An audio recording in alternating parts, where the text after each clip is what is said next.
मनाची पाटी कोरी केल्याशिवाय नवीन अक्षरं कशी लिहिता येतील, नवीन स्वप्न कशी पाहता येतील?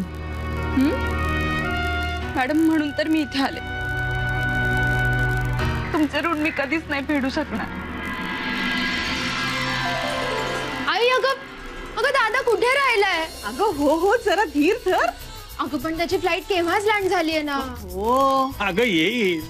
हल्ली आपल्याकडे ट्रॅफिक किती असतं. प्रथमच गेलाय त्याला आणायला. येतील ते दोघे.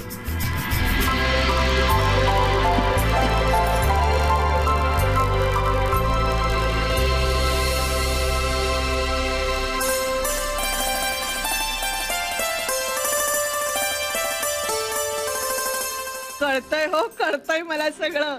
येणारच आहे तो, यायलाच निघालाय. बरं मला सांग, जेवणाची सगळी तयारी झाली आहे ना? हो. नाही म्हणजे तुला काही अडचण वगैरे? नाही. जागच्या जागी ठीक ठाक. हो. नाही मी खीर नाही काढली. अगं बघ. पण आई अगं एवढ्यात यायला हवा होता ना. किती लेट झालाय. दादा आला. आई अगं दादा आला. अगं मुक्ताबाईंनी पटकन ये. दादा आलाय बघ. दादा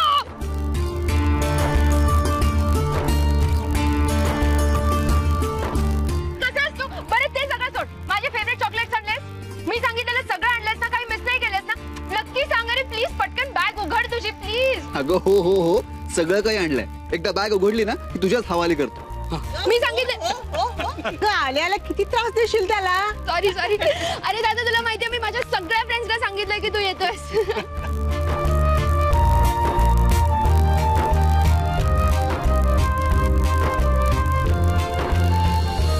काय असते काय जेटलॅग वगैरे? नाही जेटलॅग नाही, पण मुंबईचं ट्रॅफिक लॅग मात्र झालं. अरे बास झाला आता. जरा बायकोला भेटू दे आता त्याला. नाही 2.5 महिन्याचा विरह झालाय ना म्हणून म्हटलं.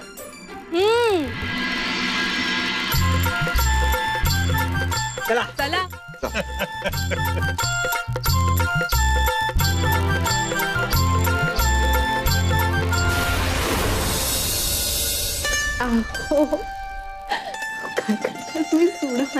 नाही सोडणार. हक्काची बायको आहेस माझी आणि ते इतक्या दिवसांनी भेटतेस. कसं काय सोडणार? नाही सगळी वाट बघतात. आवरा पटकन. बघू देत ना. 1 मिनिट. 2 मिनिट. हे काय नाही. मीठ. आणि मी सांगितल्याशिवाय उघडायचं नाही. उघडू? नाही उघडायचं नाहीये. पण मी उघडले. No cheating.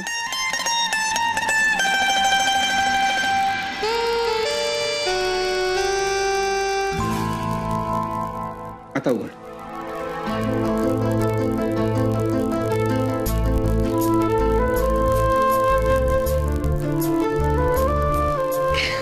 आवडला? खूप महाग असेल ना. तुझ्या प्रेमापेक्षा नाही. मुक्ता मी तुला खूप मिस केला तिकडे.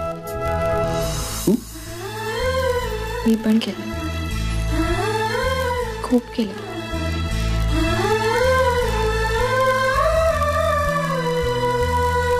खूप जास्त.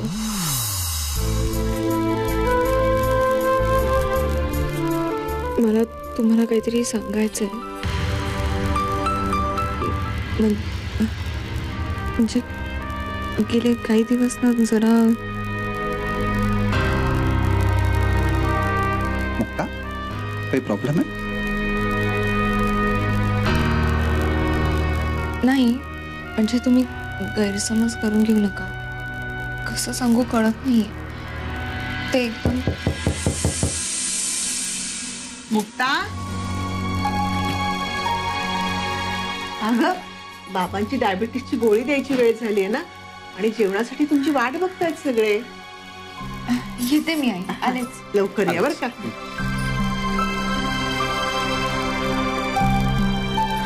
मी आले. मुक्ता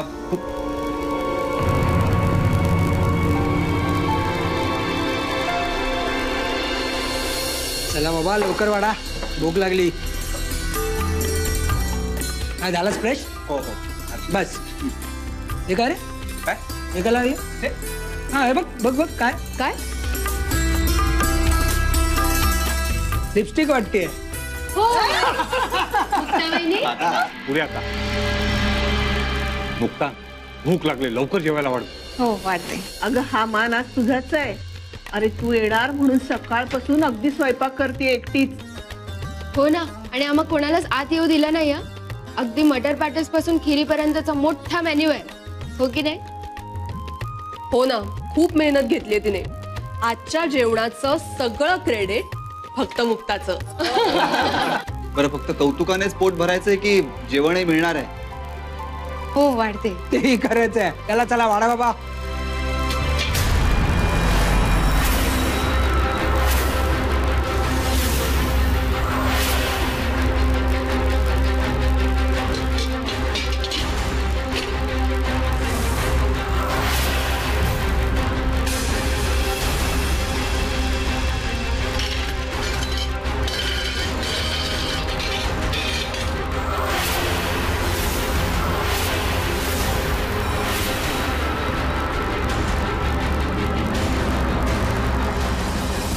मुक्ता अगं काय झालं?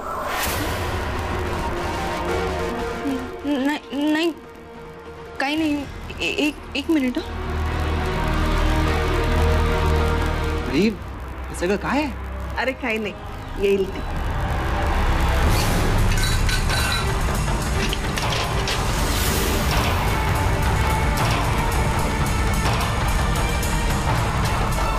हे काय, मुक्ता वहिनीला पहिल्यासारखंच होतंय वाटतं.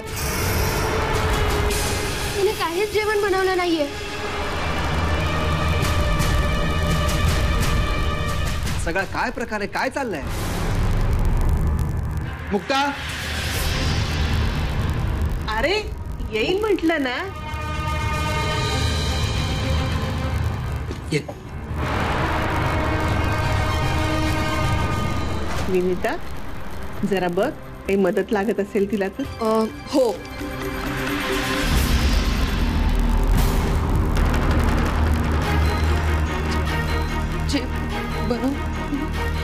जेवण काय झालं? गडबड करू नका, तुला चक्कर आली असेल. नाही नाही नाही जरा नाही bedroom मध्ये बसून विश्रांती घे. हा तिला आत न्या. जेवण बनवलं होतं आई. हो ठीक आहे, आपण जेवण बनवलं होतं. तू आज वहिनी तिकडे जेवणच नाहीये. ओके. तू आराम कर. माहितीये. तिकडे जेव.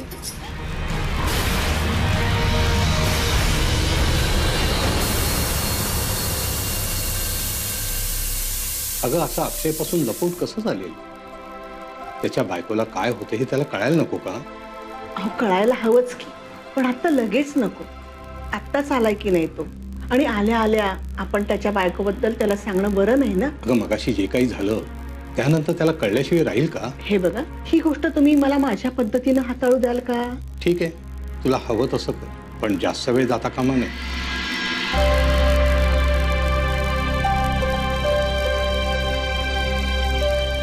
आई हा सगळा नक्की काय प्रकार आहे? मग अशी काय झालं नक्की? मुक्ता अशी अचानक तसं काही नाही आहे रे. तिची तब्येत बरी नव्हती, चक्कर वगैरे आली असेल, पण आता बरी आहे ना. बरी आहे. झोपवलंय मी, पण अस्वस्थ वाटली मला. काहीतरी बरळत होती झोपेतल्या झोपेत. नाही पण मगाशी नक्की जेवणाचं काय झालं? आपल्या घरात काय चाललंय नक्की कळेल का मला? अरे तसं काळजी करण्यासारखं काही नाहीये. हे बघ, त्या औषधानं झोप येत असते, आणि झोप आल्यामुळे स्वयंपाक करायचा राहून गेला असेल तिच्याकडून, आणि मग तू आल्यावर वेळेवर तुला जेवण मिळालं नाही ना, म्हणून थोडी अस्वस्थ झाली असेल. सगळंच फार विचित्र आहे. आता त्यात विचित्र काय आहे? लग्न झाल्यावर तू लगेचच निघून गेला. तुझ्याशिवाय एवढे दिवस ती राहिलीच की नाही. आणि असं लग्नानंतर परक्या घरी राहणं का सोपं नसतं रे मुलीच्या जातीला. त्यामुळे एकटी पडल्यासारखं वाटत असेल तिला. मी काय म्हणते, तू आत्ता तिला बाहेर जेवायला घेऊन जातोस का? नाही, मी बाकीच्यांसाठी खिचडी लावलीच आहे. जरा बाहेर मोकळ्या हवेत श्वास घेतल्यावर तिला बरं वाटेल. जाशील का रे?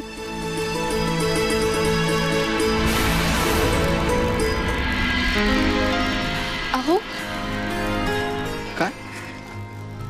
चल चल बस.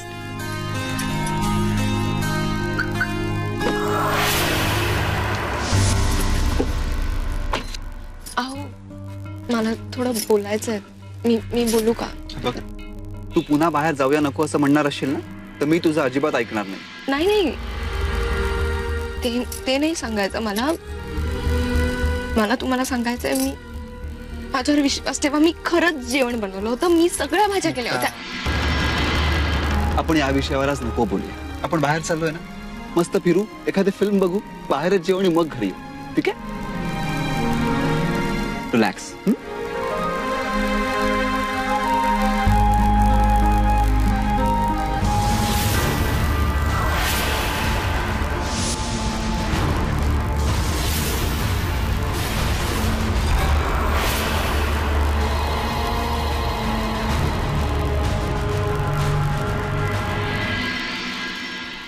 आणखी काय मागू यार? हे बघ, सूप आलंय ना, ते संपव आता. तू मला शिकू नकोस हा, मला कळतं. आधी स्वतःचं पोट बघ. 1 मिनिट. आज 10 मिनिटं जास्त धावलोय मी ट्रेडमिल वरती. अगो बाई, 10 मिनिट? अगो बाई काय? गप्पा बेस. ते काही का असे ना, अशाच वेगवेगळ्या केसेस सुटो आणि मला रोज पार्टी मिळो. ही केस सुटल्याची पार्टी नाहीये, तू रडारड केलीस ना त्याची पार्टी आहे. नाही ह मॅडम, तुम्ही म्हणालात नाही केस सुटल्याची पार्टी. मॅडम पण म्हणाले मी नसता ऐकून घेतलं. किती बोलतो सीड तुला. मॅडम बोलण्यासारखंच करते ती. मॅडम तुम्ही सुद्धा. दाजी ए दाजी अजिबात बाजू घेणार नाही ना तुझी. दाजी माझ्याच बाजूने हो ना. यस. काय दाजी? अरे बस बस बस, आता सूप आलं ते सूप द्या, थंड होत. ठीक.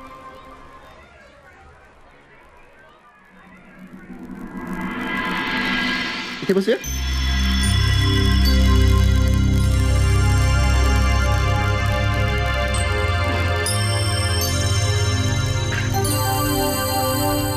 थँक्यू. बघितलंस, बाहेर पडलो आणि किती बरं वाटलं तुला. चेहरा किती खुल्ला आहे बघ. आता मी आलोय ना, आपण रोज फिरायला जात जाऊ, जेवायला जाऊ, फिल्म्स बघायला जाऊ. चालेल. तुम्ही इथे असायचा ना तेव्हा खूप कंटाळा यायचा. तुम्ही मला अशी एकटीला सोडून जात जाऊ नका ना. सॉरी मुक्ता, पण काय करणार, ऑफिसच्या कामानिमित्त जावं लागतं ना. माझ्याकडे ऑप्शन असतं ना तर 24 तास तुझ्यासोबत घालवले असते मी. इतकंही नको. खरंच.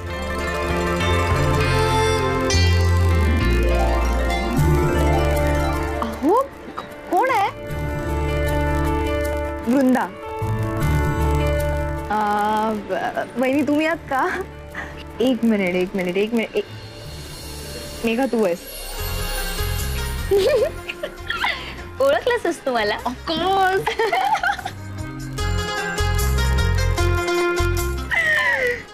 गेली कित्येक वर्ष मी तुला चांगली ओळखून आहे. कुठे आहेस तू सध्या? माझी बेस्ट फ्रेंड म्हणवतेस आणि 20-20 दिवस तोंड दाखवतेस नाही का? अगं आता तुझं लग्न झालंय, त्यामुळे तुला सारखं सारखं डिस्टर्ब करणं बरं नाही दिसत. हो की नाही अक्षय? अगं पण जर हे लग्न तुझ्यामुळेच झालं असेल तर तुला आम्हाला डिस्टर्ब करण्याचा हक्क बनतो. सॉरी बाबा, आता नक्की करेल. आणि आज काय बाहेर जेवायचा प्लॅन? अक्षय तू तर आजच आलायस ना? हो, म्हणूनच बाहेर फिरायला आलोय. आल्याला रोमॅन्स सुरू. काहीतरी काय. ठीक आहे ग, चल मी आता तुम्हाला डिस्टर्ब नाही करत, मी निघते. एक मिनिट. हे mister Steve, tell me. Mukta, तुझ्या संसारात सगळं नीट चाललंय ना? हो, म्हणजे तू एकदा निवांत वेळ काढ ना, मी सांगते. मुक्ता, काय झालं सांगशील? तू वेट कर आधी. रितेश तो वाट बघतोय माझी. रितेश? तुम्हाला निवांत भेट, मला तुला खूप काही सांगायचंय. बर. चल बाय.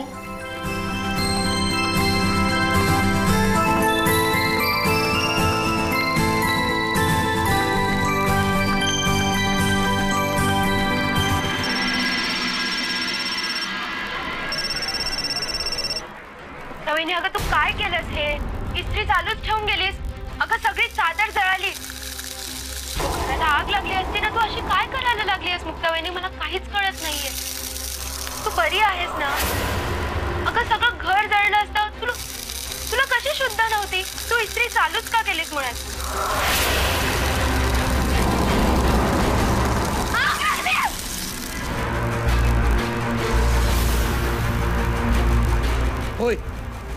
मुक्ताचा नक्कीच काहीतरी मेंटल प्रॉब्लेम आहे.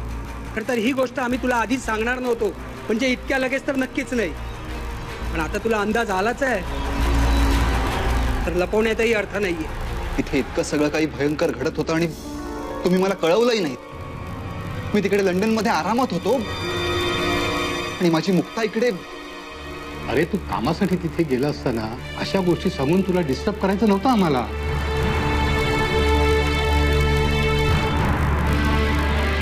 मला आत्ताच्या आत्ता अगदी सुरुवातीपासून सगळं काही कळायला. सुरुवातीला आम्हाला असं वाटलं की मुक्ता नवीन लग्न करून या घरात आली आहे तेव्हा थोडीशी बुजलेली गोंधळलेली असेल आणि त्यामुळे तिच्या हातून या चुका होतही असतील. आम्ही दोघांनी बऱ्याच वेळा तिला समजावूनही सांगितलं. हो, मीही बोलले तिच्याशी. म्हणजे मला आधी वाटलं की काही टेन्शन वगैरे असेल, पण तेव्हा तर खरंच नीट बोलली माझ्याशी ती. नंतर तिच्या या घटना वाढतच गेल्या. म्हणजे अगं, नळ चालूच का ठेवलायस?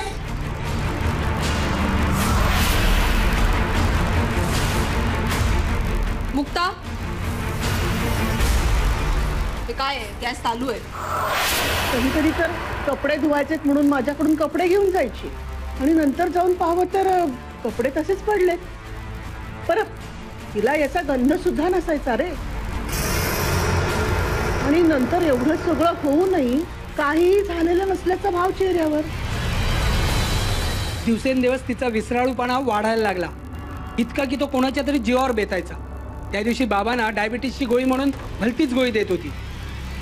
नशीब वेळेवर मी बघितलं म्हणून. पण सगळ्यात कहर झाला तो आपल्या शमीच्या बाबतीत. आले बाळा, तुला भूक लागलीये काय? आणते ना काकी दूध आणते ना. चल चला, मम्माकडे जा. आई घे. शमू, अरे ग, काय झालं? बघ किती दूध गरम आहे ग. त्या दिवशी आई वेळेत आल्या नसत्या तर शमीचं काय झालं असतं काय माहिती. आणि हिला विचारलं तर म्हणाली की दूध थंड केलं होतं म्हणून. आणि आज दुपारी काय झालं हे तू स्वतः बघितलंस ना. काय करावं आम्हालाही कळेना. म्हटलं तू आल्यावर तुझ्याशी बोलू आणि मग ऍक्शन घेऊ. अरे पोर आपल्या घरातलीच आहे, तिला सांभाळून घेतलंच पाहिजे. पण या मानसिक स्थितीवर काय उपाय करावा हेच कळत नाही. मी वेडी नाहीये.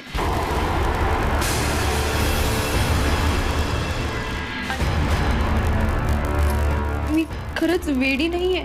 म्हणजे मी हे सगळं मुद्दामून नाही करत.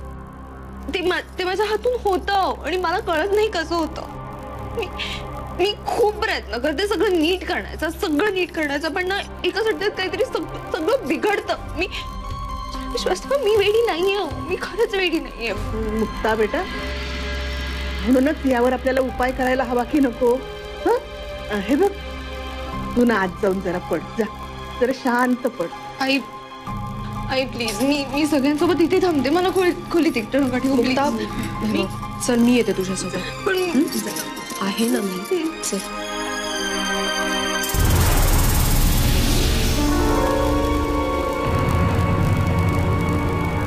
अक्षय, मला वाटतं लवकरात लवकर तिला एखाद्या सायकॅट्रिस्टची ट्रीटमेंट चालू करावी.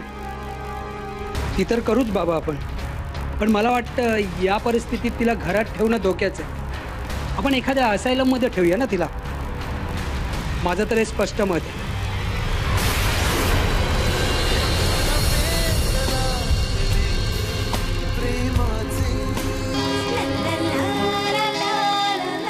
एक महिला गुप्तहेर म्हणून तुमची सर्वात मोठी उपलब्धी कोणती? मी स्वतः स्त्री असल्यामुळे स्त्रियांच्या मनातलं मी जाणते.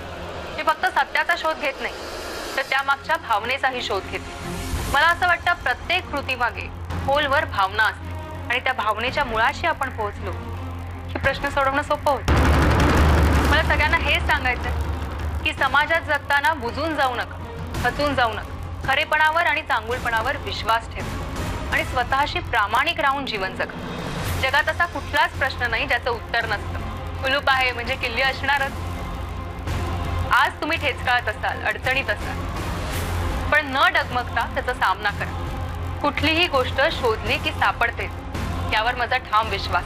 मग ते सत्य असो किंवा अंधारातला प्रकाश.